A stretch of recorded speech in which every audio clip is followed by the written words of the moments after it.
Elle a proclamé à tout le royaume qu'elle était vierge. Vérité que tout le monde a fini par croire.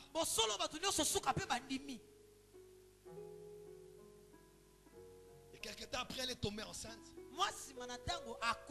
Ce n'était pas de Nimrod parce que Nimrod était de peau noire. Elle a mis au monde un enfant qui était plutôt clair de peau. Elle avait eu avec quelqu'un d'autre. Et ce fils s'appelait Tammuz. La fameuse femme vierge. Lorsqu'elle a mis au monde, son mari était mort. Il venait de mourir récemment. Et tout le monde a pris la naissance de Tammuz comme étant la réincarnation de Nimrod.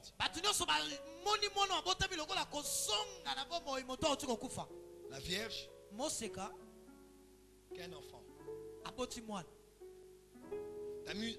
Nimrod était adoré comme une divinité masculine.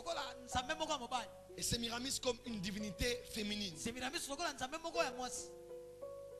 Et si vous le savez avec moi, Babylone est même le siège et le berceau de l'occultisme.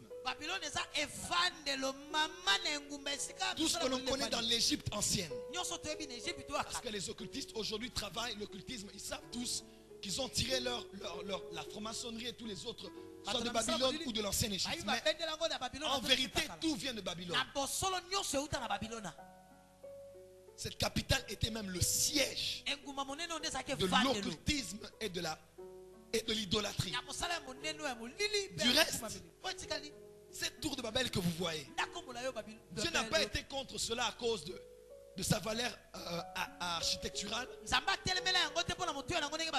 mais les motivations qui se trouvaient derrière cela étaient des motivations occultes et qui émanaient de l'ego et de l'égoïsme de l'homme. Certains historiens disent ceci, que Nimrod était tellement fâché contre Dieu parce qu'on avait maudit son ancêtre, c'est ça, son grand-père Cham, qu'il avait dit qu'il allait se venger de Dieu et qu'il allait faire un pacte avec le diable pour que le diable ôte cette malédiction qui pesait sur lui et sur sa postérité. Alors il a élevé cette tour de Babel, se souvenant de ce qui est arrivé à Noé. Le délice pouvait encore revenir à cause de son mal.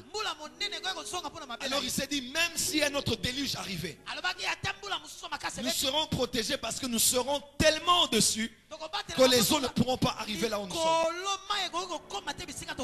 Et si vous ne le savez pas, le siège de l'Union européenne aujourd'hui, le grand bâtiment à Strasbourg, est exactement par rapport à l'architecture ce qu'a été la tour de Babel, parce que c'est un message qu'ils veulent faire passer à Dieu mais aussi aux nations pour dire que nous sommes de retour.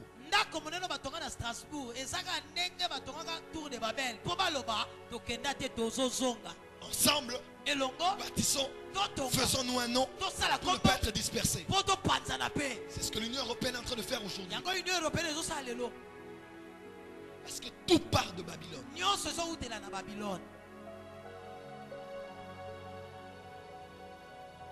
Et cette fameuse femme et ce fameux monsieur Nimrod et Sémiramis, qui étaient des divinités, des autorités démoniaques et occultes, en partant de Babylone jusqu'à nos jours, sont en train d'influencer le monde et les nations, en commençant par l'église de Jésus-Christ, mais aussi les nations, les sociétés et les générations.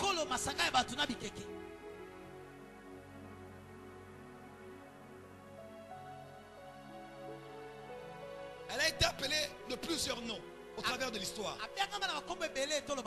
Il a été appelé aussi par plusieurs noms. Je vais citer quelques exemples. Vous savez, lorsque Moïse est descendu de la montagne et qu'il a vu Aaron qui avait fabriqué ce veau d'or, il avait fabriqué un veau. Et En Babylone, Nimrod était représenté soit par un taureau, soit par un veau. Parce que Nimrod, lorsqu'il étendait son règne, avait aussi influencé quelque part la Syrie, la prochaine Assyrie, ainsi que l'Égypte ancienne.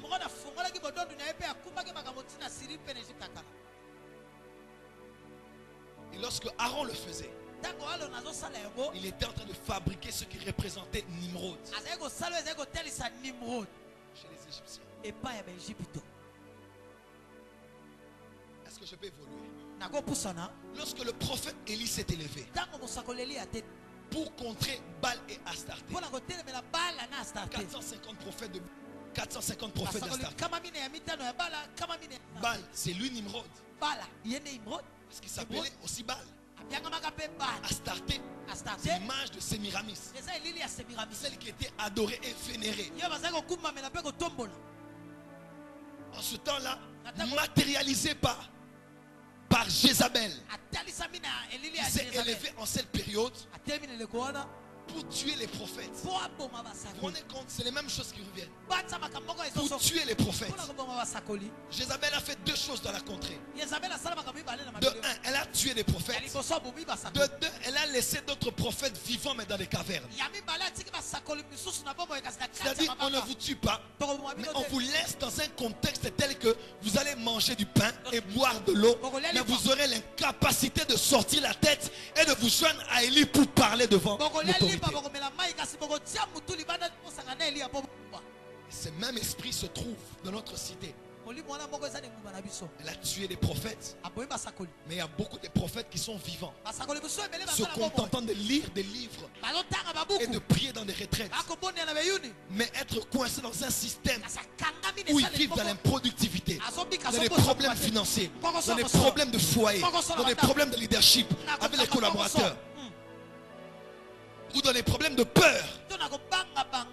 Imaginez-vous que ces hommes sortent un moment et que certains d'entre eux avaient des ministères plus puissants que celui d'Élie.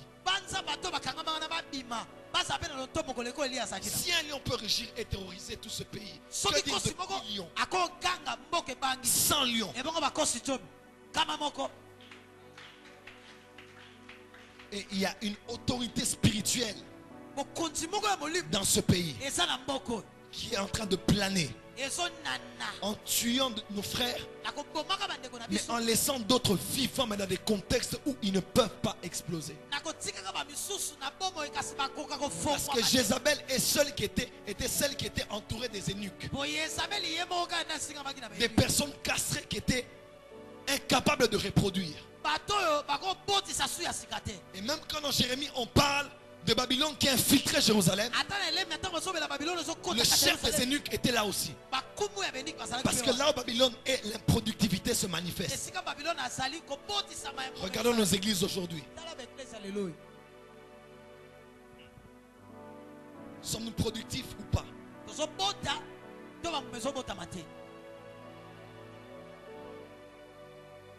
C'était Baal et Astarté.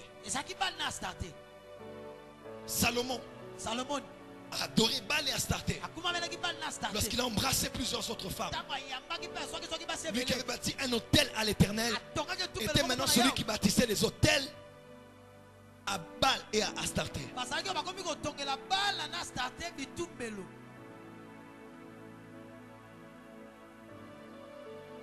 Paul a rencontré Astarté parce que plus tard c'était aussi Diane chez les Grecs. Parce que pour revenir un peu, lorsque l'Empire romain prenait de l'extension, Rome est allé rencontrer Babylone. Et ils ont embrassé la culture et l'idolâtrie de Babylone. Et lorsque, après la mort des apôtres, Constantin a déclaré que l'Église serait une religion d'État, pour maintenir la paix dans tout le territoire qui était plein d'idolâtrie. Et mais aussi ayant la foi chrétienne en lui, qu'il voulait imposer dans tout l'empire. Il était obligé de pouvoir trouver comment est-ce qu'il allait exprimer le christianisme tout en gardant l'arrière-plan des idolâtries.